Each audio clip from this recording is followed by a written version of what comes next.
Chemical hair டைக்கு bye சொல்லிட்டு natural hair டைக்கு ஹை சொல்லுங்க. அமோனியா சல்ஃபேட் பிபிடி இல்லாமல் தயாரிக்கப்பட்ட ஜிகே நேச்சுரல்ஸோட நேச்சுரல் பிளாக் ஹேர் டை. உதயநிதியை நினைத்து பெருமையாகவும் கர்வமாகவும் இருக்கிறது என்கிறாரே முதல்வர் ஸ்டாலின்.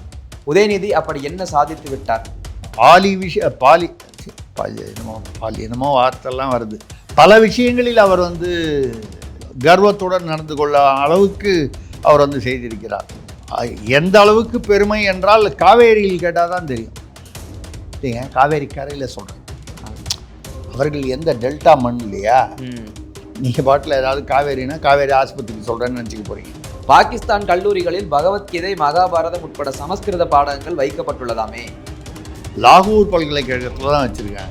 நம்ம இன்னும் இந்திக்காரனை உள்ளே வரக்கூடாது, இந்தியை திணிக்கக்கூடாது. இப்போ பாகிஸ்தான் மீது யாராவது சமஸ்கிருதத்தை திணித்தார்களா? இப்போ தமிழ்நாட்டை எப்படி இந்த திராவிடம் குட்டிச்சவராக்கி மக்களை ஒரு தேவையில்லாத ஒரு பாதையில் கொண்டு சென்று விட்டது அப்படிங்கிறதுக்கு இது பாகிஸ்தானே ஒரு உதாரணம். 100 நாள் வேலையில் 88.66 லட்சம் தொழிலாளர்களுக்கு தமிழக அரசு ரூபாய் 220 கோடி பாக்கி வைத்துள்ளதாமே. தேர்தல் சமயத்தில் வந்தால் பயன்படுமா?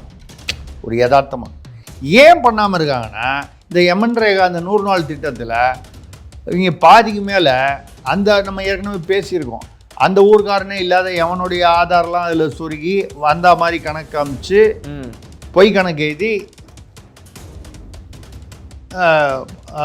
வழக்கம் போல் திராவிடம் செய்து விட வேண்டியது. திராவிடம் செய்து விடுவது என்றால் என்னவென்று உங்களுக்கு புரியும்.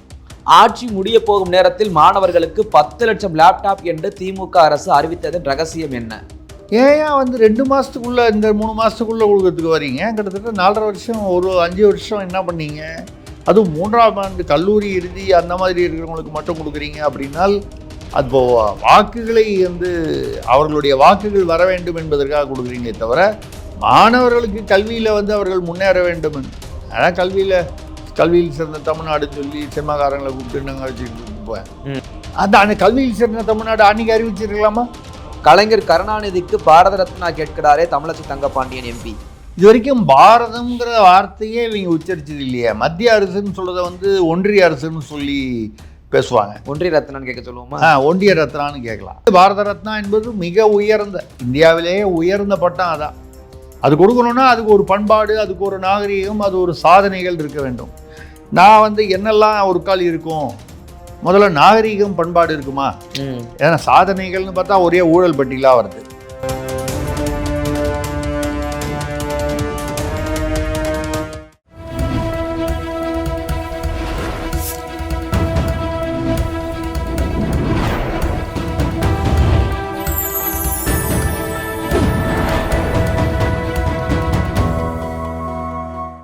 சேனல் 5 தமிழ் நேயர்களுக்கு வணக்கம். திருசக்தியாரின் கேள்வி பதில் நிகழ்ச்சியில் உங்கள் சந்திப்பதில் மகிழ்ச்சி அடைகிறேன். சார் ரெடியா இருக்காரு, வாங்க கேள்விகளை கேட்கலாம். சார் வணக்கம். சார் வணக்கம், சொல்லுங்க. ஆரம்பிச்சிருமா சார் கேள்விகளை? என்ன ஒரே நீளமா வந்திருக்கீங்க? நீளமான கலரை சொல்றீங்களா சார்? ஆமா, கலர் தான். நீளம் எப்படி லென்த்? இல்ல, அது நீளம், அது இல்ல, நீளம் ஒரே அப்படியே. நீங்களே நீளம்னா ஒரு அடையாளமாச்சு, அதனால கேட்டேன். நீங்க எங்க போறீங்கன்னு புரியுது. ஆமா, நான் காவி கலர்ல சட்டை போட்டா மட்டும் நீங்க கேக்குறீங்கல்ல, அப்ப நான் கேட்பேன்ல. ரைட்டு, கேள்விக்கு போவோம். Okay sir. பலவந்தாங்கல இருந்து தணிக்கைவேலு கேட்கிறார், தமிழகத்தில் வாக்காளர் பட்டியலில் இருந்து 85 லட்சம் பெயர்கள் நீக்கப்பட்டுள்ளதாக மாநில தேர்தல் ஆணையமே ஏற்றுக்கொண்டுள்ளது. இதைத்தானே அப்போ பிடிச்சி சொல்லிட்டு இருக்கோம் நம்ம ரொம்ப நாளா. சார் கூடாது, சார் அதை எதிர்ப்போம், பாதி கிணறு தாண்டணும் அப்படி இப்படின்லாம். இப்போ பாதி கிணறு. முதல்ல சாரை தமிழ்நாட்டிற்குள் போக விட மாட்டோம். அவங்க சார்னா யாரோ ஒரு ஆளுன்னு நினச்சிக்கிட்டாங்க. அவங்க எப்பவுமே அவங்க திங்கிங்லே இருக்காங்க. அந்த யார் அந்த சார்னா, இப்போ சார்னா ஒரு ஆள் அப்படின்னு நமக்கு புரிஞ்ச மாதிரி அவங்களும் அந்த அர்த்தத்தில் புரிஞ்சுக்கிட்டாங்க. பாருங்க, சாரை உள்ளே விட மாட்டோம்னாங்க. நான் நடந்துச்சு. எதுவுமே அப்படிலாம் ஒன்றும் இல்லை, இப்படிலாம் ஒன்றும் இல்லை. 85 லட்சம். இப்போ நல்லா யோசனை பண்ணி பாருங்கள். 85 லட்சம் ஓட்டு தகுதியற்ற ஓட்டுகள். அதில் இறந்து போனவங்க 26 லட்சம். அப்புறம் நிரந்தரமாக மாற்றம் ஏதோ ஒரு இவ்வளவு லட்சம். இரட்டை உரிமை உள்ளது 3.5 லட்சம். 44 லட்சம் பேர் நிரந்தர மாற்றம். அவங்க இல்லவே இல்லை, இங்கேருந்து எங்கேயோ அவன் மாறி போயிட்டான் தமிழ்நாட்டிலேருந்து. 44 லட்சம். இந்த 85 லட்சம் ஒரு ஒரு ஒரு அதாவது கண்டுபிடிக்க முடியாத ஆள் கிட்டத்தட்ட 11 லட்சம், 10.25 லட்சம். இப்படிலாம் பார்த்தீங்கன்னா 2021 தேர்தலுடைய ரிசல்ட்டு வந்து கேள்விக்குறியாக வருது. ஏன்னு கேட்டிங்கன்னா அப்போ வந்து பார்த்தீங்கன்னா அதிமுக வந்து 33.3% வாங்கிச்சு, திமுக வந்து 37.7% வாங்கிச்சு. அதாவது நம்ம வந்து திமுக மட்டும் சொல்கிறோம், கூட்டணி இல்லாமல். அப்படி கூட்டணியோடையே சேர்த்து பார்த்தா கூட எவ்வளவு லட்சம் வாக்குகள்னு பார்த்தீங்கன்னா ஒரு 2-3 லட்சம் வாக்குகள் தான் வித்தியாசம் இருந்துச்சு. இப்போ 85 லட்சம் வாக்குகள் தகுதியற்ற வாக்குகள்னு வச்சுப்போம். எல்லாமே போலின்னு சொல்ல முடியாது. செத்து போனவனது நீக்கலைன்றது போலி இல்லை. ஆனால் அதில் எவ்வளோ பேர் ஓட்டு போட்டால் தெரியாது. 44 லட்சம் பேர் நிரந்தரமாக கிளம்பி போயிட்டான். 21க்கு அப்புறம் போனானா முன்னாலேயே போயிட்டானா தெரியாது. இரட்டை வாக்குரிமை இருக்குது 3.5 லட்சம் பேர். அது எப்படி எங்கே அவன் 2 இடத்துலையும் வாக்கு போட்டானா தெரியாது. 10.73 லட்சம் பேர் வந்து ஆளே வந்து அந்த மாதிரி இருக்கா மாதிரி தெரியல, போலி மாதிரி தெரியுது. அதாவது கண்டுபிடிக்க முடியவில்லை. இந்த 10 லட்சத்தை மட்டும் தனியாக எடுத்துக்கிட்டிங்கனாலே வித்தியாசமாக வருது. இந்த சமயத்தில் உங்களுக்கு ஞாபகப்படுத்த வேண்டியது வந்து 2011 தேர்தல் அவருடைய ஸ்டாலின் அவர்களுடைய வெற்றி செல்லாதுன்னு சைதே துரைசாமி போட்ட வழக்கு ரொம்ப தீவிரமாகி 8 வருஷமாக வந்து சுப்ரீம் கோர்ட்லேயே இருக்குது. தேர்தலில் இதெல்லாம் வந்து அவருடைய பதவியை வந்து துஷ்பிரயோகம், அப்போ துணை முதல்வராக இருந்தார் 2006-11 துஷ்பிரயோகம் செய்து அதிகாரத்தை பயன்படுத்தி விதிமீறல்கள் செய்து ஓட்டுக்கு பணம் கொடுத்தாரு. வழக்கமாக இந்த தேர்தலில் வரக்கூடிய பிரச்சனைகள். ஏன்னு கேட்டால் அப்போ வந்து பார்த்திங்கன்னா 68,000 ஓட்டு வாங்கினார் ஸ்டாலின் ஐயா அவர்கள். சைதே துரைசாமி 66,000 2,000 ஓட்டு தான் வித்தியாசம். ஆம்ஸ்ட்ராங் இறந்து போனார், கொலை செய்யப்பட்டார். அவர் அப்போ நின்னார், 4,000 ஓட்டு வாங்கினார். இந்த 2,000 ஓட்டு வித்தியாசம். அதிலும் என்ன பிரச்சனைனா அது இயல்பாகவும் நடந்திருக்கலாம், எப்படி நடந்திருக்கலாம். கடைசி ரவுண்டுக்கு முதல் ரவுண்டு வரைக்கும் சைதே துரைசாமி லீடில் இருக்கார். கடைசி ஒரு ரவுண்டு 2 ரவுண்டில் சும்மா தடன்னு ஏறி வந்துருச்சு. எப்போவுமே பார்த்தீங்கன்னா அந்த காலத்துலேருந்தே இந்த கள்ள ஓட்டு போடுறது, இந்த போலி ஓட்டு, இந்த குல்மால் பண்ணுறது, இந்த தேர்தல் அதிகாரியை கையில் போட்டுக்கிட்டு பண்ணுறது, இதெல்லாம் எப்போ நடக்குன்னா இந்த 3 மணிலேருந்து இந்த கடைசி 2 மணி நேரத்தில் தான் நடக்கும். இது தமிழ்நாட்டின் தேர்தல் வரலாற்றில் வந்து இது ராஜகண்ணப்பன் அவர் சீனாத்தானா சிதம்பரம் ஐயா அவர்கள் வெற்றி பெற்ற முதல் ராஜகண்ணப்பன் வெற்றி பெற்று அது அவர்கிட்ட சர்டிஃபிகேட்டை கொடுத்து அவர் ஊர்வலம் போயிட்டார். தோல் மேலே ஏறி உட்காந்துக்கிட்டு ஊர்வலம் போயிட்டார் தொண்டர்களோட இதில். அதுக்கப்புறம் கூப்பிட்டு சிதம்பரம் வந்து ஜெயிச்சதாக வந்து கருணாநிதி வந்து கண்ணப்படம் கூப்பிட்டு அப்போ திமுகவில் இருந்தார், கன்வின்ஸ் பண்ணி சர்டிஃபிகேட்டை திருப்பி கொடுக்க சொல்லி இது அவர் ஜெயிச்சார்ன்ற சர்டிஃபிகேட்டை அவர் சிதம்பரத்தை கொடுத்தாங்க. அதே மாதிரி கருணாநிதி வந்து அண்ணா நகரில் வந்து ஏதோ ஒரு 240 வாக்கா 640 வாக்குலேயே தோற்று போயிட்டார். அண்டே கிட்ட கூப்பிட்டு எம்ஜிஆர் வந்து என்னதான் இருந்தாலும் கருணாநிதி ஒரு பெரிய தலைவர், அவர் தோற்றதாக இருக்கக்கூடாது, நீங்கள் கொஞ்சம் ஒத்துங்க, அவர் ஜெயிச்சார்னு. இதில் வந்து பெருந்தன்மையாக அதெல்லாம் வந்து பெருந்தன்மைன்னு ஒரு பக்கம் பாராட்டுறதெல்லாம் இருக்கட்டும். நான் சொல்லுது என்னென்னா மக்களுடைய தீர்ப்பு நிறைவேற்றப்பட்டதா என்றால் 2 இடத்துலையும் இல்லை. அங்கே வந்து சிதம்பரத்துக்கு உதவி பண்ணணுன்றதுக்காக இல்லை, இங்கே வந்து எம்ஜிஆருக்கு வந்து கருணாநிதி மீது இருந்த பகையை தாண்டி ஒரு பெருந்தன்மை இருந்தது. ஆனால் 2மே என்னை பொறுத்தவரை ஜனநாயகத்திற்கு தவறானது. அவங்கவுங்க பெருந்தன்மை, அவங்கவுங்க கருணை, அவங்கவுங்க இஷ்டத்துக்கு பண்ணுறதுன்னா அப்புறம் நாங்கள் எதுக்கு போய் க்யூவில் நின்று தேர்தலில் வாக்கு அளிக்கணும்? நீங்களே பார்த்து அவர் பாருங்க நல்லவருங்க, அவர் ஜெயிச்சிருங்க, இவர் பார்த்து இவர் ஜெயிச்சுங்க, இவர் நமக்கு வேண்டியவருங்கன்னு இல்லை. எதுக்காக சொல்லணும்னா இப்போ மறுபடியும் ஸ்டாலின் ஐயா அது வந்து ஜனவரி 21, 22, 23க்கு மத்தியானம் ஃபுல்லாக 3 நாள் வந்து ஒதுக்கிட்டாங்க. அன்றைக்கி வந்து இறுதி விசாரணைன்னு. அதில் வந்து ஸ்டாலின் அவர் 2011 அவர் தோத்துட்டார், அதாவது வெற்றி செல்லாதுன்னு வந்தால் இப்போ அதனால் வந்து அந்த வெற்றியில் அது 2016 வந்து 21 வந்துருச்சு. ஆனால் அப்படி ஒரு பின்னடைவாக வந்து ஸ்டாலின் வெற்றி பெற்றது செல்லாது என்று முடிவு செய்தால் மறுபடியும் அவர் தேர்தலில் 2026 உட்பட நிற்க முடியாது. அப்போ 2026 ஸ்டாலின் தான் முதல்வர் வேட்பாளரா என்பது இல்லைனாலும் சில வதந்திகள் வந்து உழவுது. உதயநிதியை வந்து வேட்பாளர் ஆக்கிடுவார், இல்லை முதல்வர் ஒரு காலம் ஆனால் அதுக்கப்புறம் அவரை வந்து முதல்வர் ஆக்குவாரெல்லாம் வந்து அடிபடுது. தெரியல அது அவங்க மனசுக்குள்ளே என்ன இருக்குது. ஆனால் இப்படி ஒரு புது சிக்கல் உருவாகி இருக்கிறது. ஸ்டாலின் இந்த வழக்கில் தோற்றால் உச்சநீதிமன்றம், இதுக்கு மேலே வேற ஒன்றும் வழி இல்லை, அவர் தேர்தலிலேயே நிற்க முடியாது. இது ஸ்டாலின் அவர்கள் தனிப்பட்ட முறையில் பாதிப்பது மட்டும் இல்லாமல் திமுகவுடைய இமேஜ் எல்லாமே டேமேஜ் ஆகும். ஒரு முறையற்ற வெற்றி அப்படின்னு வரும்போது இது ஒரு மிகப்பெரிய ஒரு பின்னடைவாக இருக்கும். 26 ஸ்டாலின் முதல்வர் ஆவாராங்கிறது மக்கள் கையில் இருக்கு. முதல்வர் வேட்பாளர் ஆவாரா என்பதே இப்பொழுது கேள்விக்குறியாகிவிட்டது. அடுத்ததாக விருத்தாச்சலத்திலிருந்து கணேஷ்ராஜ் கேட்கிறார், உதயநிதியை நினைத்து பெருமையாகவும் கர்வமாகவும் இருக்கிறது என்கிறாரே முதல்வர் ஸ்டாலின். உதயநிதி அப்படி என்ன சாதித்து விட்டார்? நிறையா நம்ம சொல்லணும். அவர் வாராது வந்த மாமணி, தமிழ்நாட்டிற்கு தாராததை அதெல்லாம் தந்திருக்கார். நிறைய தாராக்களை தந்திருக்கிறார். தாராக்கள் நான் சொல்கிறது தாராத விஷயங்கள். வாராது வந்த மாமணின்னு சொல்லும்போது தாராதுன்னு சொல்லக்கூடாதா ஒரு ரைமிங்க்கு? அந்த மாதிரி எவ்வளோ விஷயங்கள் தமிழ்நாட்டிற்கு இருக்கார். தமிழ்நாட்டில் முதலாக ஒரு ரேஸ் நடத்தினாரா இல்லையா? Formula race. அது நீங்கள் வழியாக இத்தனை வருஷத்தில் நீங்கள் என்ன இன்னும் கூட மாட்டு வண்டி, குதிரை வண்டி இந்த மாதிரி ரேஸ் தான் விட்டுக்கிட்டுருக்கீங்க ஊரில். ஃபார்முலா 1 ரேஸ் நடத்தினாரா இல்லையா? யாருக்காகவோ நடத்தினாரா? அதெல்லாம் நீங்கள் பார்க்கக்கூடாது. நடத்தினாரா இல்லையா? அரசுக்கு 32 கோடி போய் அது உயர் நீதிமன்றம்லாம் போய் சிக்கலாச்சு. ஆக அவரை நினைத்தால் பெருமையாக கர்வமாக இருக்கிறது. அதே மாதிரி இப்போ அடுத்தது இப்போ சொல்கிறதுக்கு இன்னொருத்தர் வந்துட்டார், இன்பநிதி. அவரை நினைத்தாலும் நிச்சயமாக பெருமையாக கர்வமாக இருக்கும். நீங்கள் சமீபத்தில் வெளிவந்த ஏதோ இந்த நக்கீரர் புகைப்படங்கள்லாம் வச்சு நான் ஏதோ சொல்கிறதா நினைக்காதீங்க. நான் பொதுவாக சொல்கிறேன்.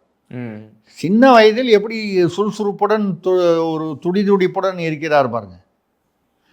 பார்த்தாலே அந்த அந்த இளமையின் வேகம் தெரிகிறது உங்களுக்கு. அந்த மாதிரி வரும்போது இது பெருமை கொள்வதும் கர்வம் கொள்வதும் தவறில்லை. ஏனென்றால் இது முத்தமிழ் குடும்பம்.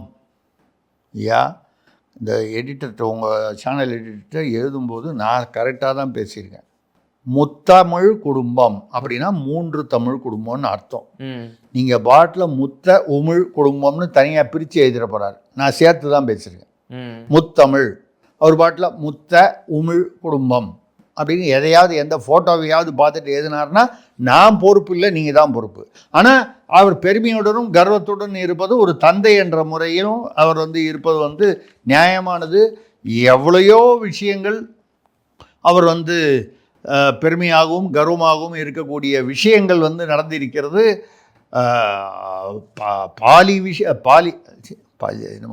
என்னமோ வார்த்தைலாம் வருது.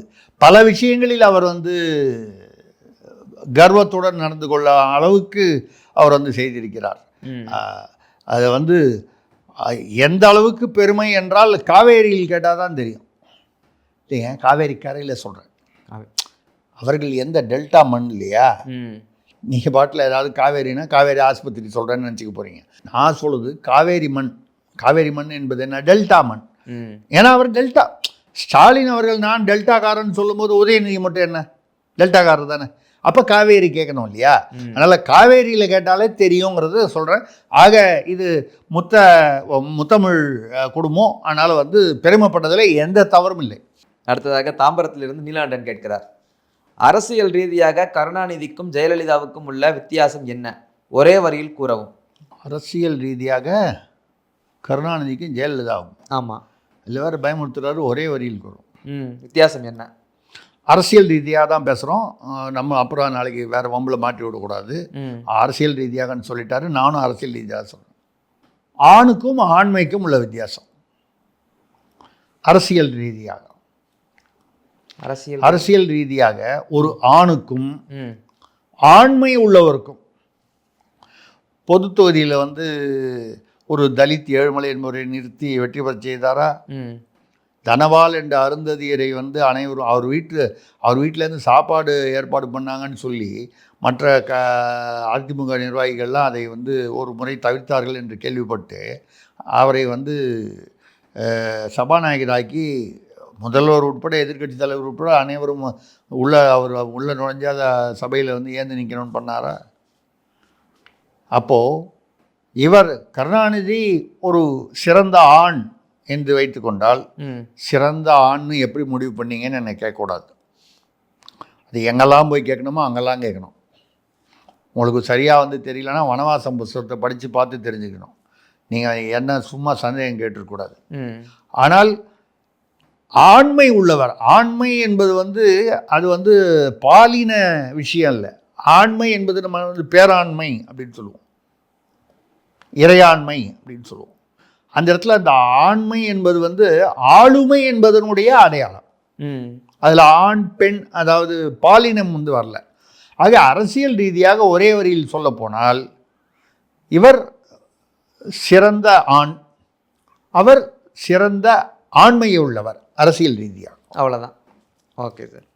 அடுத்ததாக திருச்சியிலிருந்து கல்யாணி மகாதேவன் கேட்குறாங்க, சரத்பவாரின் 85வது பிறந்தநாள் விழாவில் ராகுல் காந்தி அதானியுடன் கைகுலுக்கி சிரித்து பேசியுள்ளாரே. ஆமாங்க, அதெல்லாம் வெளியில் பார்க்கும்போது அதானிக்காக தான் மோடி 24 மணி நேரம் உழைக்கிறாருன்னு பேசுவாங்க.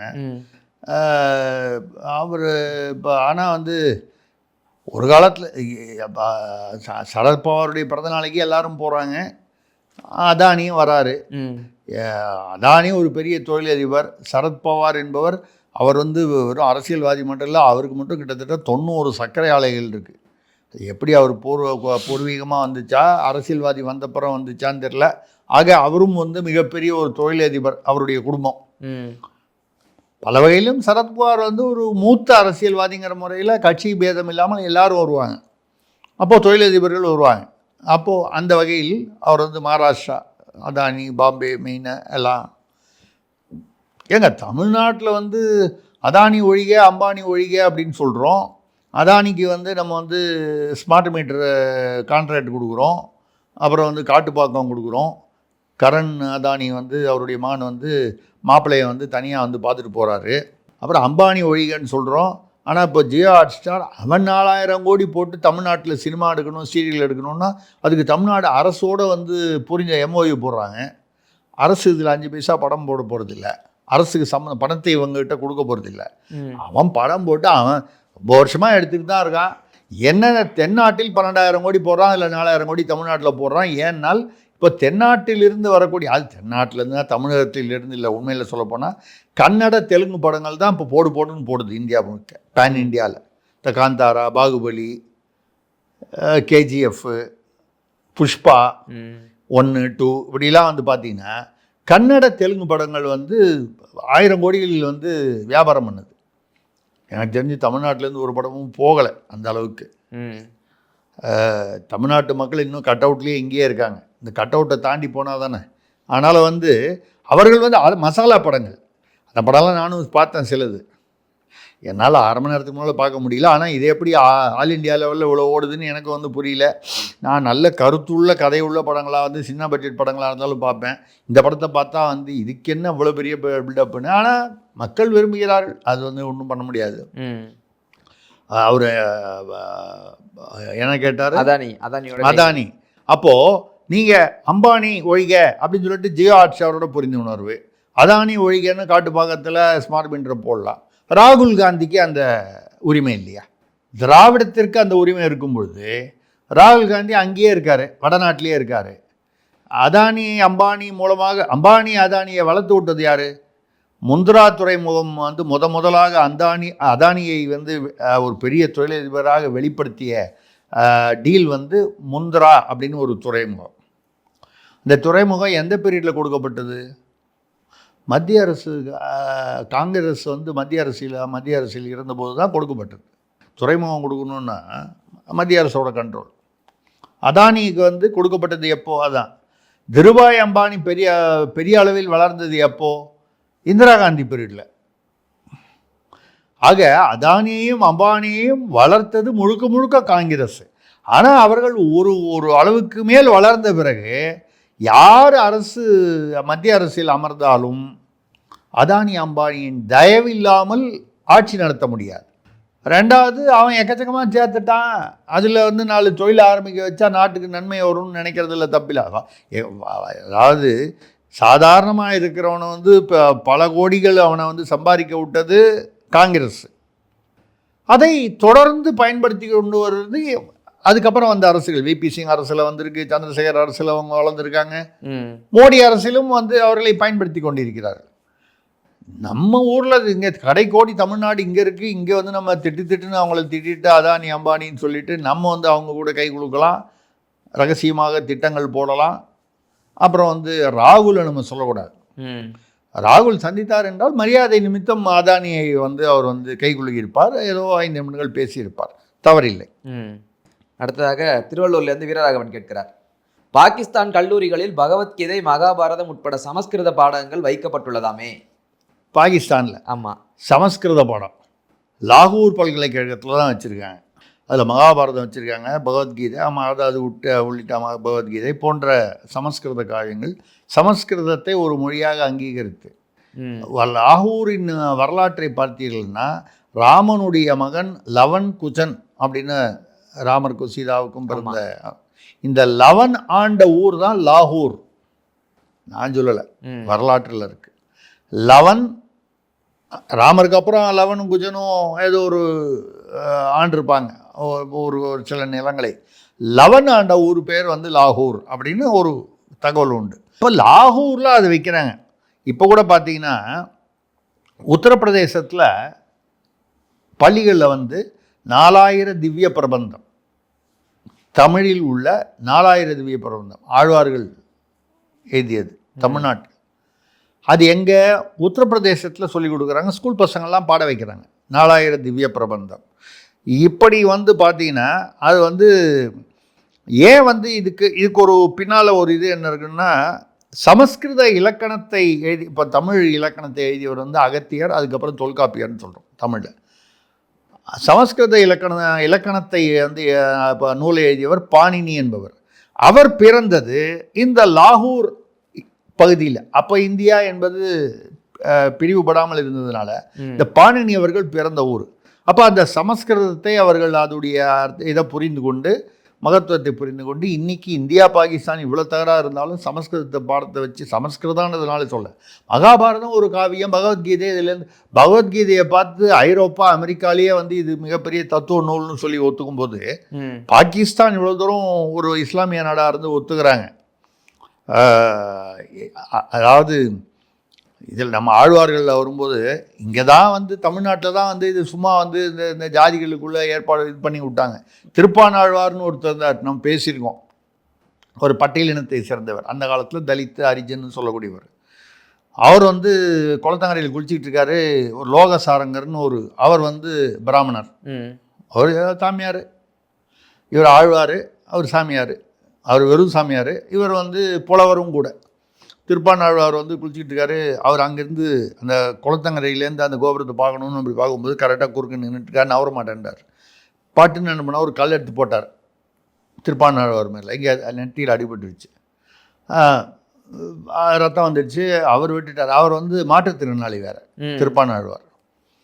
இவர் லோகாசாரங்கர் வந்து நல்ல கோபுரத்தில் பார்க்க விட மாட்டேன்றார். அவன் மனசு உள்ள திட்டிகிட்டே வந்து கோயிலுக்குள்ளே வந்து பார்க்குறாரு. விஷ்ணுவுடைய அந்த விக்கிரகத்தின் மீது நெற்றியில் வந்து அந்த இடத்துல ரத்தம் வழியுது. என்னடா அது, அவருக்கு போய் ரத்தம் வழியுதுன்னு கேட்டபோது இறைவன் அவர் மனதில் தோண்டி, நீ என்னுடைய சீடனுடைய நெற்றியில் வந்து ரத்தம் வர வழிச்ச இல்லை, அதான் என் நெற்றியில் வழியுது, என் சீடன் வேறு நான் வேறையா கேட்டொன்னு ஓடி போய் பதறி போய் திருப்பானாழ்வார் காலில் விழுந்து, அவர் மாற்றுத்திறனாளி என்பதால் அவரை தூக்கி தோளில் வைத்து கொண்டு கோயிலில் வந்து அவருடன் சேர்ந்து தரிசனம் செய்தார் என்று. ஐயா, இது எழுதப்பட்ட வரலாறு, கதையல்ல. இப்படியெல்லாம் தமிழ்நாட்டிலையும் வந்து நடந்திருக்கு, சாதி மத பேதங்கள் தாண்டி நடந்திருக்கு. இப்போது உத்தரப்பிரதேசத்தில் வந்து இப்போ நீங்கள் உடனே வந்து ஆழ்வார்கள் பாடிய சரித்திரம் அப்படின்னு சொன்னால் அந்த ஆழ்வார்கள்னால் ஏதோ குறிப்பிட்ட சாதியை சேர்ந்தவர்கள் 12 பேருன்னு பார்த்தீங்கன்னா இல்லை. அந்த நீங்கள் நினைக்கிற மற்றவங்க சொல்கிற அந்த குறிப்பிட்ட சாதியை சேர்ந்தவங்க 2-3 பேர் தான். பாக்கி எல்லாரும் வேறு வேறு சாதிகளை சேர்ந்தவர்கள், தமிழர்கள். ஏன்னா தமிழில் தானே எழுதியிருக்காங்க. அப்போது தமிழ் தமிழ் கடவுள் மீது எழுதப்பட்ட அந்த ஆழ்வார் பாசுரங்கள்லாம் வந்து எங்கே பாடுறாங்க? உத்தரப்பிரதேசத்தில். அதை தாண்டி எங்கே வரைக்கும் போயிடுச்சு? பாகிஸ்தான் வரைக்கும் போயிடுச்சு. நம்ம இன்னும் இந்திக்காரனை உள்ளே வரக்கூடாது, இந்தியை திணிக்கக்கூடாது. இப்போ பாகிஸ்தான் மீது யாராவது சமஸ்கிருதத்தை திணித்தார்களா? உத்தரப்பிரதேசத்தில் யோகி அரசின் மீது யாராவது தமிழை கொண்டு போய் அங்கே வந்து திராவிடர்கள் போய் திணித்தார்களா? 4000 திவ்ய பிரபந்தம், அது சாமி பாட்டாக இருந்தாலும் தமிழில் உள்ளது. அப்போ தமிழ்நாட்டை எப்படி இந்த திராவிடம் குட்டிச்சவராக்கி மக்களை வந்து ஒரு தேவையில்லாத ஒரு பாதையில் கொண்டு சென்று விட்டது அப்படிங்கிறதுக்கு இது பாகிஸ்தானே ஒரு உதாரணம். அடுத்ததாக திருவள்ளூர்லேருந்து மணவாளன் கேட்கிறார், 100 நாள் வேலையில் 88.66 லட்சம் தொழிலாளர்களுக்கு தமிழக அரசு ரூபாய் 220 கோடி பாக்கி வைத்துள்ளதாமே. அது 100 நாள் வேலை திட்டத்தில் எப்படின்னா எவ்வளோ பேர் வந்தாங்க போனாங்க அப்படின்னா அந்த பதிவேற்றம் வந்து இணையதளத்தில் மாநில அரசு பண்ண வேணால் அதுக்கேற்ற மாதிரி அவங்க பணம் கொடுப்பாங்க. இது வரைக்கும் வந்து 86,000 கோடி தமிழ்நாட்டிற்காக ஒதுக்கப்பட்டது. இந்த எம்என் ரேகா திட்டம், அதான் அந்த 100 நாள் வேலை திட்டம்.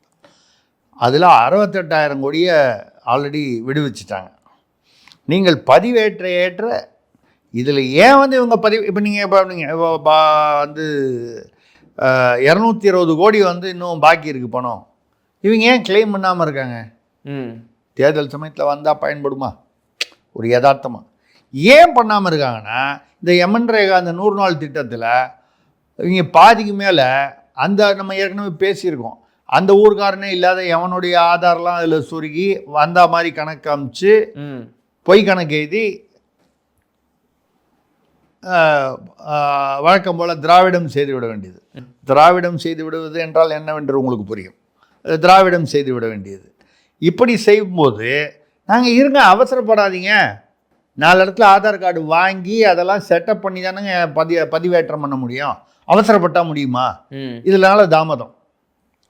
நம்மை விட மிக அதிகமாக இருக்கக்கூடிய, அதாவது மக்கள் தொகை அதிகமாக இருக்கிற ஊபி, ராஜஸ்தான் போன்ற மாநிலங்கள்லாம் கரெக்டாக பதிவேற்றம் பண்ணி கரெக்டாக பணத்தை வாங்கிட்டு இருக்கான்.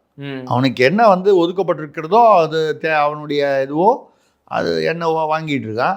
நம்ம வந்து ஏன் நம்மளால் பதிவேற்றம் செய்ய முடியவில்லை என்பதை நம்மால் யூகிக்க முடிகிறது. ஐயா, நாங்கள் வந்து லிஸ்ட் வந்து அந்த மாதிரி டக்குன்னெலாம் பதிவேற்றம் பண்ண முடியாது, நாங்கள் லிஸ்ட்டை சரி பண்ணி தான் அனுப்பணும், அதனால் தாமதம் வந்தால் அதுக்கு வந்து நீங்கள் வந்து கோச்சக்கூடாது, அதை போய் குறை சொல்லக்கூடாது. Okay sir. அடுத்த கீழ்ப்பக்கத்திலிருந்து ராஜவேலு கேட்கிறார், ஆட்சி முடிய போகும் நேரத்தில் மாணவர்களுக்கு 10 லட்சம் லேப்டாப் என்று திமுக அரசு அறிவித்ததன் ரகசியம் என்ன?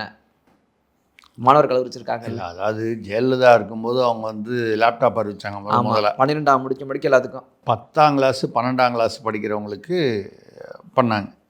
12ஆம் கிளாஸுன்னு நீங்கள் கணக்கு வச்சுக்கிட்டா கூட ஏறத்தாழ ஒரு 15 வயது ஓட்டு போடும் வயது வரவில்லை, வராத மாணவர்களுக்கு. அப்போ அதில் வந்து என்ன, மாணவர்களுக்கு உதவ வேண்டும் என்ற ஒரு நல்ல எண்ணம் அதில் வந்து வெளிப்பட்டது. இப்போ என்ன சொல்கிறாங்கன்னா, கல்லூரியில் 3ஆம் ஆண்டு படிப்பவர்களுக்கு கொடுக்குறோம் நம்ம அரசு. கல்லூரியில் 3ஆம் ஆண்டு படிக்கிறவன் அப்படின்னு சொன்னால் உங்களுக்கு உடனே என்ன ஆகிடும், ஓட்டு போடுற வயசு வந்திருக்கும். ஆமாம். மாணவர்களுக்கு அரசியல் விழிப்புணர்வு இருக்கலாமே தவிர மாணவர்கள் நேரடியாக அரசியலில் ஈடுபடக்கூடாது. அது ஒரு பக்கம். இவங்க என்ன சொல்கிறாங்கன்னா, இப்போ எல்லா கட்சியிலையுமே மாணவர் அணின்னு தனியாக கொண்டு வந்துட்டாங்க. இது வந்து அதனால் வந்து திமுகவை மட்டும் நான் குறை சொல்லலை, பொதுவாக எல்லா கட்சியிலும் தமிழ்நாட்டில் கொண்டு வந்துட்டாங்க. இவங்க வந்து என்னென்னா, இந்த லேப்டாப்பு இப்போ ஏன் வந்து கடைசி நிமிஷம் 4.5 வருஷம் என்ன பண்ணீங்க? 10 லட்சம்னா ஒரு லேப்டாப்பு குறைந்தபட்சம் எனக்கு தெரிஞ்ச ஒரு 20,000 ரூபா இருக்காதா? கண்டிப்பாக. எவ்வளவு கோடி பணம்? இந்த கடைசி 2-3 மாதத்தில் இந்த பணம் 3000 ரூபா பொங்கலுக்கு எங்கேருந்து கொடுக்குறதுனே தெரியல அப்படின்னு சொல்கிறீங்க. 3000 ரூபா கொடுக்குறதே கஷ்டம்னு சொல்கிறாங்க. கஷ்டம்னா அதாவது பணம் வேறு துறைகள்லேருந்து திரட்டி தான் போட வேண்டியிருக்கு, சிரமப்பட்டு தான் கொடுக்க வேண்டியிருக்கு. இந்த 3000 ரூபா பொங்கலுக்கு ஏன்னா 2 வருஷம் நடுவில் கொடுக்கல. அப்போது எடப்பாடி 2500 ரூபா கொடுத்த போது ஏன் 5000 கொடுக்கல அப்படின்னு கேள்வி கேட்டார் ஐயா ஸ்டாலின் அவர்கள். ஆமாம். அப்போது இப்போ அவர் கேட்குறாரு 5000 ரூபா கொடுக்கணும்னு பதிலுக்கு. இவங்க இப்போ விடா கண்டான் குடா கண்டான்னு மாறி மாறி கேட்டுக்கிட்டு இருக்காங்க. ரைட்டு. ஆனால் நீங்கள் வந்து இப்போ 3வது வருஷத்துக்கு மட்டும் அப்படின்னா என்ன அர்த்தம், ஓட்டு போடுற உரிமை இருக்கிறவனுக்கு மட்டும் லேப்டாப் கொடுக்க போகிறீங்க. எங்கேருந்து பணம் வரப்போகுது தெரியல. 10 லட்சம்னா கான்ட்ராக்ட் வேறு, ஒரு கான்ட்ராக்டரு புரியுது, தேர்தல் வருது, நமக்கு பணத்துடைய அவசியம் நமக்கு புரிகிறது, அரசுக்கு அவசியமோ இல்லையோ கட்சிக்கு அவசியம் புரிகிறது. இதெல்லாம் தாண்டி ஏன் வந்து 2 மாதத்துக்குள்ளே இந்த 3 மாதத்துக்குள்ளே கொடுக்கறதுக்கு வரீங்க? கிட்டத்தட்ட 4.5 வருஷம், ஒரு 5 வருஷம் என்ன பண்ணீங்க? அதுவும் 3ஆம் ஆண்டு கல்லூரி இறுதி அந்த மாதிரி இருக்கிறவங்களுக்கு மட்டும் கொடுக்குறீங்க அப்படின்னால், அப்போ வாக்குகளை வந்து அவர்களுடைய வாக்குகள் வர வேண்டும் என்பதற்காக கொடுக்குறீங்களே தவிர மாணவர்களுக்கு கல்வியில் வந்து அவர்கள் முன்னேற வேண்டும் என்று. ஆனால் கல்வியில் சிறந்த தமிழ்நாடுன்னு சொல்லி சினிமாக்காரங்களை கூப்பிட்டு நாங்கள் வச்சுக்கிட்டு இருப்பேன். அந்த கல்வியில் சிறந்த தமிழ்நாடு அன்றைக்கி அறிவிச்சிருக்கலாமா? நல்ல நமக்கு பிடிச்ச ஒரு சினிமா டைரக்டராக வச்சு அறிவிச்சிருக்கலாமா? அந்த கல்வியில் சிறந்த தமிழ்நாடு அன்றைக்கி அறிவிச்சிருந்தா அது ஒரு மரியாதையாக இருந்திருக்குமா? இந்த கல்விக்கு தமிழ்நாடு கொடுக்கும் மரியாதை அப்படின்னு. இப்போது இதிலேருந்து அதான் இந்த 10 லட்சம் பேருக்கு உண்மையிலேயே வந்து அறிவிப்பு தானே தவிர எத்தனையோ அறிவிப்புகள் வந்து கிடப்பில் கிடைக்கின்றன. அது மாதிரி இதுவும் கிடக்கலாம். இதுக்கு பணம் வந்து இவங்க கண்டுபிடிச்சி 10 லட்சம் பேர் கொடுப்பாங்களா அப்படி என்றால் இதுவரை நடந்திருக்கிற நம்மளுடைய திராவிட அனுபவத்தில் சந்தேகமே. இதுவும் சந்தேகம்தான். சந்தேகம். Okay sir. அடுத்ததாக மதுரையிலிருந்து வடிவேல்ராஜன் கேட்கிறார், கலைஞர் கருணாநிதிக்கு பாரத ரத்னா கேட்கிறாரே தமிழச்சி தங்கப்பாண்டியன் எம்பி. என்ன கேட்குறாரு? பாரத ரத்னா. பாரத ரத்னா. இது வரைக்கும் பாரதம்ங்கிற வார்த்தையே இவங்க உச்சரிச்சது இல்லையே. மத்திய அரசுன்னு சொல்றதை வந்து ஒன்றிய அரசுன்னு சொல்லி பேசுவாங்க. ஒன்றிய ரத்னான்னு கேட்க சொல்லுவோமா? ஒன்றிய ரத்னான்னு கேட்கலாம். இந்த அம்மா வேற கேட்குறாங்க. நம்ம எதையாவது சொல்ல போக ஒரு பெண்மணி தமிழச்சி அவர்கள்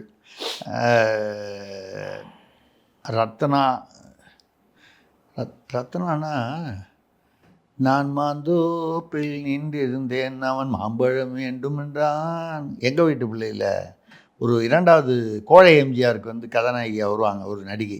அவங்க பேர் ரத்னா. இல்லைங்க, இந்த கேள்விக்கு இந்த சம்மந்தம் இல்லை. ரத்னா அப்படின்னு சொன்னோன்னே என்னுடைய இந்த இளமை கால நினைவுகள் வந்து அங்கே போயிடுச்சு. பாரத ரத்னா ரத்னா அப்படின்னு ரத்னா கேட்குறாங்க அப்படின்னு டக்குன்னு ஏதோ நினைவு அங்கே போயிடுச்சு. இந்த கேள்விக்கும் அவங்க தமிழச்சி அவர்கள் கேட்ட அதுக்கும் இதுக்கும் நான் சொன்ன அந்த இதுக்கும் சம்மந்தம் இல்லை. அதான் எதுக்காக அவர் பாரத ரத்னா பண்ணார், அவருக்கு கொடுக்கணும், அப்படி அவர் என்ன பண்ணாருன்னு பாரத ரத்னா கொடுக்கணும். அப்போ நானும் வந்து ஆராய்ச்சி பண்ணி பார்த்தேன். அவர் அரசியலில், அதாவது அரசியலில் ஒரு பண்பாடுடையவர், ஒரு நாகரிகமுடையவர். இது மாதிரி இது வரைக்கும் கொடுத்தவங்கள நிறைய பேருக்கு வந்து அந்த ஒரு அரசியல்வாதிகள் கொடுத்துருக்காங்க. பாரத ரத்னா பல பேர் கொடுத்துருக்காங்க. அப்துல் கலாம் கொடுத்துருக்காங்க. இதில் வந்து ஜவஹர்லால் நேரு தனக்கு தானே கொடுத்துக்கிட்டாரு. இந்திரா காந்தி தனக்கு தானே கொடுத்துக்கிட்டாங்க. அது விட்டுருங்க, அது அப்படி தான் இருக்கும் அந்த குடும்பம்.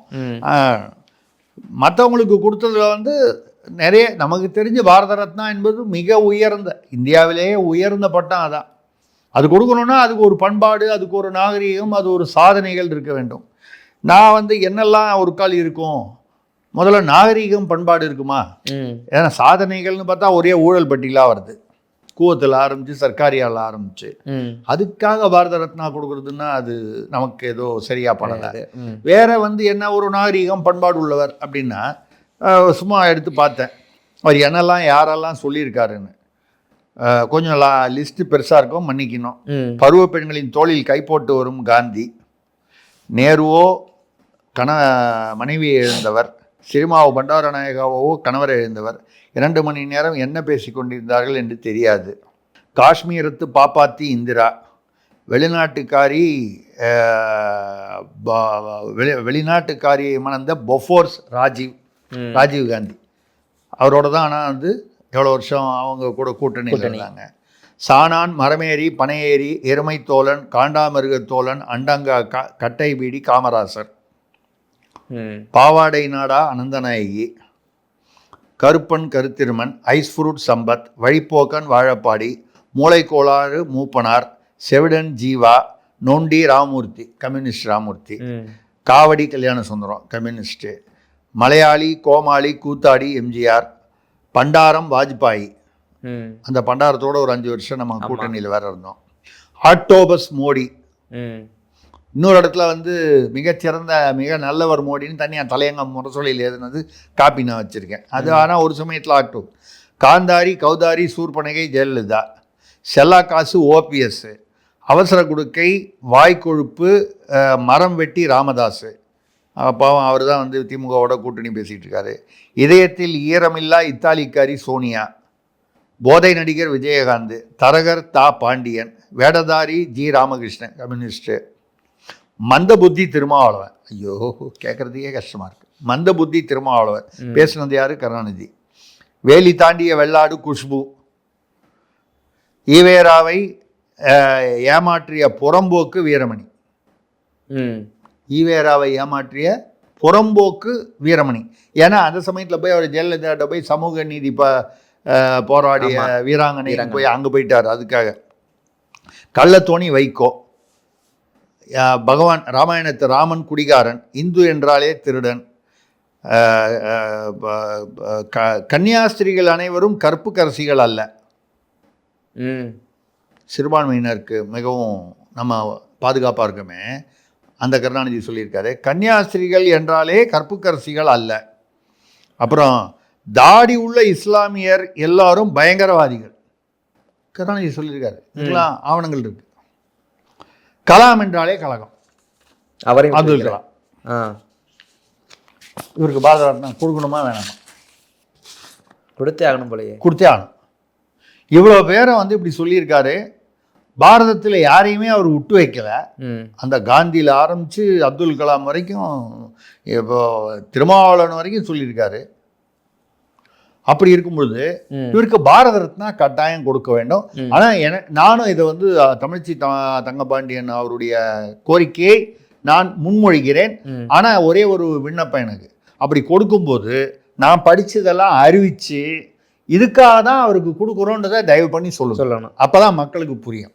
அடுத்ததாக கொழும்புல இருந்து சின்னப்பதாஸ் கேட்கிறார்.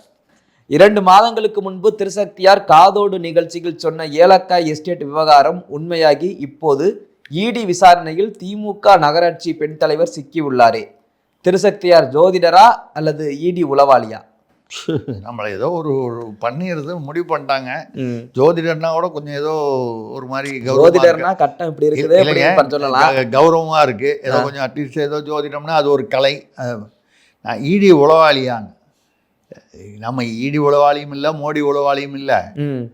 ஒரு காலத்தில் இருக்கும்போது அந்த லேடி உளவாளின்னு சொல்லாங்க ஜெயலலிதா பீரியடில், அப்படியும் இல்லை. இல்லை, நம்ம வந்து 2 மாதம் முன்னாலேயே பேசியிருந்தோம். 1500 ஏக்கர் ஏலக்காய் எஸ்டேட்டு மூட பேசியிருந்தோம். ஒரு 200 விவசாயிகள் வந்து அங்கே போய் கைத்து போடும்போது அவங்க வீட்டு வாசலெல்லாம் பவுன்சர்லாம் பயமுறுத்துனாங்க. இது வந்து ஏதோ ஒரு பெரிய குடும்பத்து மாப்பிள்ளை தான் பின்னால் இருந்து வாங்கினார். அதுக்கு உதவி செய்தது கீர்த்தி பெற்ற ஒருவர், மாண்புமிகு கீர்த்தி அப்படின்னு சொல்லி இதெல்லாம் வந்து பேசியிருந்தோம். அந்த ஏலக்காய் சம்பத் என்கிற மாஃபியாவுடைய குடவுனில் வந்து 6 லட்சம் கோடி சொத்துக்கான ஆவணங்கள் இருந்தது. அது காணாமல் போச்சு. இன்னி வரைக்கும் அது கண்டுபிடிக்க முடியல. ஆனால் அது அமித்ஷா கையில் போய் சிக்கிவிட்டது. எப்படிங்கிறது அங்கே போச்சுன்னு தெரியல. ஆனால் இவங்க அது தெரியாமல் வந்து உள்ளூர் பெரிய மாஃபியா ஒரு ஆளை வச்சு இதை தேடிக்கிட்டு இருக்காங்க. எது? இந்த ஆவணங்களை. இவ்வளோ விஷயம் அந்த காதோடில் பேசியிருக்கோம். கரெக்டாக 2 மாதம் முன்னால், சுமார் 2 மாதங்கள் இருக்குன்னு வச்சுக்கோங்க. இப்போது நம்ம சொன்னோமே அந்த சம்பத்து, அப்போ நம்ம பேசும்போது காதோடில் வழக்கமாக எப்படி பேசுவோமோ அந்த மாதிரி பேசியிருந்தோம். செல்வத்துக்கு மறுபெயர் 10ல் முடியும் அப்படின்லாம் சொல்லி பேசணும். இந்த சம்பத்துடைய தம்பி சங்கர், அந்த சங்கருடைய மனைவி, அவரும் திமுக, அவருடைய மனைவி வந்து ராஜராஜேஸ்வரி என்கிற அந்த நகராட்சி தலைவர். அவங்க வீட்டில் ரெய்டு பண்ணி 4 நாள் 5 நாள் ரெய்டு. நார்மலாக பெரிய பெரிய அமைச்சர்கள் வீட்டில் போய் ரெய்டு பண்ணும்போதே 2 நாளில் தான் முடிஞ்சிடும். ஆமாம், 4 நாளைக்கு மேலே 5 நாளாவது 5வது நாளாக நம்ம தான் ரெய்டு முடிஞ்சிருக்கு. அவர் சங்கர் எங்கள் வீட்டுக்காரர் எங்கேயோ வெளியூர் போயிருக்காரு, அவருக்கு தான் எல்லாம் தெரியும். அதனால் ஒன்றும் பரவாயில்லைங்க, நாங்கள் அவர் வர வரைக்கும் அங்கே இருக்கோன்னு அங்கேயே கொட்டாப்பட்டு உட்காந்துட்டாங்க. அவரும் வேறு வழி இல்லாமல் திரும்பி வந்தார். மிக மிக என்ன சொல்கிறது, சென்சிட்டிவான ஆவணங்கள்லாம் வந்து அங்கேருந்து எடுக்கப்பட்டிருக்கிறது. இப்போ நான் சொல்கிறது போன வாரம் எடுக்கப்பட்டிருக்கிறது. இது எடுத்தால் இதில் வந்து இந்த 1500 ஏலக்காய் எப்படின்னா, கேரளாவில் வந்து பல ஏலக்காய் அதாவது ஏற்றுமதி இல்லை வந்து விற்பனைக்கான நிறுவனங்களை இவர்கள் தொடங்கி இருக்கிறார்கள். யார்? திமுகவினர். திமுகவினர்னால் அந்த திமுகவினர் மட்டும் இல்லை, குடும்பம் உள்ளவர். ஆமாம், குடும்பம் இல்லாமலா? குடும்பத்தின் அருள் இல்லாமல் இதெல்லாம் நடக்குமா? ம். அவருக்கு சம்பத்து ஏற்பட்டதே அந்த குடும்பத்தினால தானே. ஆ. அதனால் வந்து அது இப்போ வந்து கேரளாவில் போய் இப்போ ரெய்டு பண்ணிட்டு இருக்காங்க இடி. இங்கே ஆவணங்கள் கிடைச்சப்புறம் ம். கேரளாவிலும் பல நிறுவனங்கள் வந்து அமைக்கப்பட்டிருக்கின்றன குடும்பத்தால். குடும்பம் திமுக இந்த ரெண்டும் ஒன்று தானே. ம். பண்ணி அங்கிருந்து இங்கே ஏலக்காயை வர வைக்கிற மாதிரி வர வச்சு இங்கிருந்து மற்ற மாநிலங்களுக்கு வெளிநாட்டு. இதில் வந்து கேரளாவில் ஒரு வரி, அந்த ஏலக்காய்க்கு ஒரு இடத்துல வரி கொஞ்சம் வித்தியாசப்படுது சில இடங்களில். அது ஒன்று. அவங்க வெளியில் ஈடி சொல்லியிருக்கிறது 100 கோடிக்கு மேலே வரி ஏய்ப்பு. ஆனால் நமக்கு வரும் தகவல்கள் அது ஈடியில் எப்பவுமே அவங்க சாம்பிளாக தான் சொல்லுவாங்க, முழுசாக சொல்ல மாட்டாங்க எந்த கேஸ்லையுமே. 10,000 கோடிக்கு மேல் வந்து வரி ஏய்ப்பு மட்டுமே நடந்திருக்கிறதா இந்த விஷயத்தில். ஏலக்காங்கிறது உங்களுக்கு தெரியும். சும்மா அவளை ஏலக்காய் தூக்கி ஒரு பாயசத்தில் போட்டிங்கன்னா மணக்கும். 1 லிட்டரு பாயசம் வச்சா கூட 2 ஏலக்காய் போட்டால் போதும். அந்த ஏலக்காய் மூட்டையாக டன்னாக வந்து வியாபாரம் மற்றதெல்லாம் பண்ணும் பொழுது அதுலேயும் வந்து வரி ஏய்ப்பு என்றால் 10,000 கோடி என்றால் நம்பக்கூடிய விஷயம். ஏன்னா ஏலக்காய் வந்து காஸ்ட்லி ஐட்டம். ஆமாம். நீங்கள் அவ்வளோ ஏலக்காய் வாங்கினீங்கன்னா ஒரு 500 ரூபா ஆகிடும். அரிசி 1 கிலோ வாங்கினா 50 ரூபாய்க்கு வாங்கலாம், 60 ரூபாய்க்கு வாங்கலாம். ஏலக்காய் 1 கிலோன்னா எவ்வளோ வரும் விலை? ஒரு வித்தியாசத்துக்கு ஒப்புமைக்கு 10,000 கோடி ரூபாய் வரை வந்து வரி ஏய்ப்பு நடந்திருக்கிறது. ஜிஎஸ்டி வந்து எவ்வளோ? 18%. நீங்கள் 10,000 கோடி வரி ஏய்ப்பு. அப்போ எவ்வளவு கோடி அங்கே வந்து வியாபாரம் வந்து நடந்திருக்கிறது? பண பரிவர்த்தனை 5 மடங்குக்கு மேலே. 18% வரின்னு சொன்னால் 5 மடங்குக்கு வேறு, 5.5 மடங்கு. அப்படின்னா எவ்வளோ ஆச்சு பார்த்துங்க. 50,000 60,000 கோடி அளவுக்கு பணப்பரிமாற்றம் சட்டவிரோதமாக நடைபெற்றிருக்கு. பணப்பரிமாற்றம் நடக்கலாம், எவ்வளோ வேணாலும் நடக்கலாம், சட்டவிரோதமாக நடந்திருக்கிறது. இதுதான் இப்பொழுது சிக்கி இருக்கிறது. ஆனால் இதற்கு முன்னோட்டம் 2 மாதங்களுக்கு முன்னாலேயே சேனல் 5இல் திருசக்தியார் கேள்வி பதிலில் காதோடு பகுதியில் இதில் வந்து சில விஷயங்களை கோடிட்டு குறிப்பிட்டிருந்தோம். என்ன, ஈடிக்கு தெரியறதுக்கு 2 மாதம் முன்னாலேயே நமக்கு தெரியுது அப்படிங்கிறத புரிஞ்சுக்கணும். இல்லை எப்படியும் எடுத்துக்கலாம். நமக்குலாம் தெரிஞ்சு இது தமிழில் நம்ம பேசுனதுக்கப்புறம் அதை யாரோ ஹிந்திலேயோ இங்கிலீஷ்லேயோ மொழிபெயர்த்து யாரோ அங்கே அனுப்பிச்சு டெல்லிக்கு அனுப்பிச்சு அது ஈடிக்கு போய் அவன் வந்து ரெய்டு பண்ணதுக்கு 2 மாதம் ஆனதாகவும் வச்சுக்கலாம். அவர்களுடைய தாமதம்னு வச்சுக்கலாம். நம்ம சுறுசுறுப்புன்னு சொல்லி நம்ம சந்தோஷப்பட்டுக்கலாம்.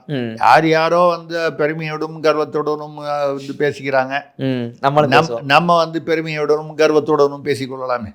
Okay sir. அடுத்ததாக வேலூர்லேருந்து சாமிநாதன் கேட்கிறார், பாஜகவின் வேலூர் இப்ராஹிம் கோவிலுக்கு சென்று முதல்வர் ஸ்டாலினுக்கு நல்ல அறிவும் நல்ல புத்தியும் கொடுக்க வேண்டி முருகன் கோவிலில் பிரார்த்தனை செய்திருக்கிறாரே. இப்ராஹிம் பண்ணது தப்புங்க. ஏன் சார் சாமிகிட்ட வேண்டதா? இல்லை, அவர் இஸ்லாமியர், கோயிலுக்கு போய் வேண்டாரோ அது ஒன்றும் தப்பு இல்லை. அவர் பாஜகவில் இருக்கிறதுனால போகிறாருன்னு சொல்ல முடியாது.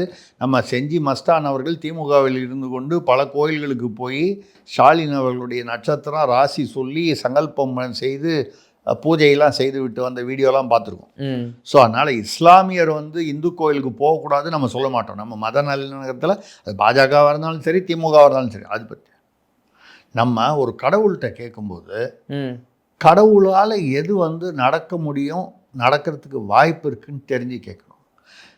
கடவுள் தான் நம்மளை சோதனை பண்ணணுமே தவிர நம்ம கடவுளை சோதனை பண்ணக்கூடாது. இப்போ பேர் என்ன சார் சோதனை பண்ணிட்டாரு? அது என்ன கேட்டார்? முதல்வர் ஸ்டாலினுக்கு நல்ல அறிவும் நல்ல புத்தியும் கொடுக்கணும். அது எதுக்காக சொல்றார்? இதெல்லாம் கொடுத்து அவர் தமிழ்நாட்டு மக்களுக்கு நல்லதாக செய்ய வேண்டும், நல்ல தமிழ்நாட்டு மக்களுக்கு பயன்படும் விஷயத்தில் வந்து எல்லா மதங்களும் ஒற்றுமையாக இருக்கும். திருப்பரங்குன்றத்துக்கு அப்புறம் அது அவர் போனது ஒரு முருகன் கோயில் தான். திருப்பரங்குன்றம் அந்த சர்ச்சைக்கு அதுக்கு பிறகு அதை ஒட்டி தமிழ்நாட்டில் மத நல்லிணக்கம் வரா மாதிரி வந்து ஆட்சி புரியணும், சாதிகளுக்குள்ள ஒற்றுமை இருக்கா மாதிரி ஆட்சி புரியணும், தமிழ்நாட்டு மக்களுக்கு நல்லது நன்மைகள் ஏற்படுற மாதிரி ஆட்சி புரியணும். அதுக்கு அவருக்கு அந்த மாதிரி நம்ம முருகனை சோதனை பண்ணலாமா? அவரே பாவம் ஒரு விளக்கேற்றணும்னு சொன்னால் அந்த விளக்கேற்றுறதுக்கு இவ்வளோ பிரச்சனையாகி எனக்கு இப்படி ஒரு விளக்கு தேவையாடா, நான் உங்களை கேட்டனாடா அப்படின்னு நொந்து போய் நொடிச்சு போயிருக்கார். இப்போ வேறு திடீர்னு இவ்வளோ நாள் சர்வே கல்லுன்னு சொல்லிட்டு இருந்தாங்க. இப்போ திடீர்னு வந்து அது வந்து சமணர்கள் தூண் அப்படின்ட்டாங்க. சமண முனிவர்கள்லாம் சாயந்தரத்தில் வந்து வெளிச்சத்தில் அங்கே கும்பலில் கூடி அதுக்காக விளக்காது. சமணர்கள் வந்து அதுவும் முனிவர்களாக இருந்தால் 6 மணிக்கெல்லாம் சாப்பிட்டுட்டு படுத்துருவாங்க. அவர்களுடைய நம்பிக்கையில் வந்து அந்த 6 மணிக்கே சாப்பிடணும். இன்றைக்கும் டாக்டர்கள் சொல்கிறது தான் 6 மணி 7 மணிக்குள்ளே சாப்பிட்டு படுக்கணும். சாப்பிட்டு உடனே படுக்கக்கூடாது, சாப்பிட்றணும், அதுக்கப்புறம் 2-3 மணி நேரம் கழிச்சு படுக்கணும். இப்போ சமண முனிவர்கள் இந்த மாதிரி விஷயங்களை வந்து அதே மாதிரி அவர்கள் போகும்போது அந்த மயில் இறகால இது பண்ணி போவாங்க, அந்த பூச்சி புட்டுலாம் வரக்கூடாது. இவர்கள் 6 மணிக்கு மேலே இந்த விளக்கு தூண் வச்சா பூச்சியெல்லாம் வரும், அந்த இடத்துல போய் அன்றைக்கி கனிமொழி அம்மா பேசுனாங்கள்ல சர்வே கல் இதுன்னு, அப்போ தெரியலையா அவங்களுக்கு சமணர் இடம்னு. இப்போ அந்த கோயில் நிர்வாகம்னு சொன்னால் அறநிலையத்துறை தான், அவங்க சார்பாக வந்து உச்சநீதிமன்றத்திலேயே இதை சொல்கிறாங்க. என்ன இது சமணர்கள் அவர்கள் கூடிய தூணா அது. ஐயா 1981 திருப்பரங்குன்றன்ற ஒரு புத்தகம் போட்டிருக்கு தொல்லியல் துறை. அதில் வந்து இது தீபத்தூண்னு ஒன்று இருக்குது, அதில் வந்து ஆஞ்சநேயர் படம் இருக்குது, அது எண்ணெய் ஊற்றுற மாதிரி குழிவாக இருக்குன்னுலாம் எழுதியிருக்கு. இந்த இதே மாதிரி சமணர் தூண் வந்து ஒரு தூண் மாதிரி வந்து மற்ற சமணர்கள் இருக்க குடுமியான் மலை அந்த மாதிரி இடங்கள்லாம் இருக்குது. ஐயா சமணர்கள் தூணே வைக்கக்கூடாதுன்னு நம்ம சொல்லலை, வச்சிருக்க மாட்டாங்கன்னு நம்ம சொல்லலை. இந்த தூண் சமணர்கள் கூடும் தூண் அப்படின்னா 10 நாளைக்கு முன்னாலே இந்த கேஸ் நடக்கும்போது அந்த கண்டெம்ப்ட் இதெல்லாம் நடந்துச்சு. அப்போ நீங்கள் உயர்நீதிமன்றத்தில் மேல்முறையீடு போட்டீர்களே, திரு ஜெயச்சந்திரன் ராமகிருஷ்ணன் இவருடைய அமர்வில் அவதூறு வழக்குக்கு பதில் சொன்னீங்களே, அவர் ஆர்எஸ்எஸ் ஜட்ஜுன்னு சொன்னீங்களே, அப்போல்லாம் தெரியலையா? அவர் ஆர்எஸ்எஸ் ஜட்ஜ் இருக்கட்டும், ஆர்எஸ்எஸ் இல்லை அவர், அந்த ஜிஆர்எஸ், அவர் ஆர்எஸ்எஸ்ஸாக இல்லையாங்கிறது, அவர் ஆர்எஸ்எஸ் இல்லை, ஆர்எஸ்எஸ் சார்பானவர். ரத்னவேல் பாண்டியன் ஒரு நீதிபதி இருந்தார், அவர் திமுக மாவட்ட செயலாளராகவே இருந்தவர், அவர் நீதிபதி ஆக்குனாங்களே. விஆர் கிருஷ்ணய்யர்னு இருந்தார், மிக புகழ்பெற்ற பல அருமையான தீர்ப்புகள் ஏழைகள் தொழிலாளிகளுக்காக கொடுத்தவர். கம்யூனிஸ்ட் கட்சியில் வந்து மந்திரியாக இருந்தவர், அதை ரிசைன் பண்ணிவிட்டு அவரை கூப்பிட்டு போய் நீதிபதி ஆக்குனாங்க. அப்புறம் பஹ்ருல் இஸ்லாம்னு அவர் இந்திரா காந்தி பீரியடில் ராஜ்யசபா எம்பியாக இருந்தார், அவரை ரிசைன் பண்ண சொல்லி போய் குஜராத் ஹைகோர்ட்டில் ஆக்குனாங்க, நீதிபதியாகி அப்புறம் சீஃப் ஜஸ்டிஸ் ஆனார், ஓய்வு பெற்று வீட்டுக்கு போயிட்டார். அதுக்கப்புறம் விதிகளை மீறி ஓய்வு பெற்றால ரிட்டையர் ஆன ஆளை தூக்கிட்டு வந்து சுப்ரீம் கோர்ட்டில் வந்து ஜட்ஜ் ஆகினாங்க. அப்படி ஒரு விதியே இல்லை. இந்திரா காந்தி நினச்சா என்ன வேணாலும் செய்வாங்க. சரி கொஞ்ச நாள் இருந்தாரா, கொஞ்ச நாள் பொறுத்து திடீர்னு ரிசைன் பண்ண சொல்லிட்டாங்க, எதை சுப்ரீம் கோர்ட்டை. மறுபடியும் அவர் ராஜ்யசபா எம்பி ஆகிட்டாங்க. ராஜ்யசபா எம்பியில் ஆரம்பித்து மறுபடியும் அங்கே. ஆமாம், ஏங்க திமுகலேருந்து ஆக்கலாம். இப்போ இன்னைக்கு தமிழ்நாட்டில் வந்து சென்னை உயர்நீதிமன்றத்தில் நீதிபதிகளாக இருக்கிறவங்க எத்தனை பேர் வந்து திமுகவில் வழக்கறிஞர் அணியில் இருந்தாங்க, இல்லை திமுகவில் இருந்தாங்க, கணக்கு பாருங்க. மாவட்ட செயலாளராக இருந்தவரே வந்து வந்திருக்காரு. அப்படி இருக்கும் பொழுது நீங்கள் வந்து நீதிபதிகளில் வந்து தரம் பிரித்து ஜாதி பிரித்து இப்படிலாம் வந்து பார்த்துக்கிட்டு இருக்கீங்க, பார்த்துக்குங்க. ஓகே சார், இன்றைய கேள்விகள் எல்லாம் முடிஞ்சிருச்சு. இன்றைய நாள் காதோடு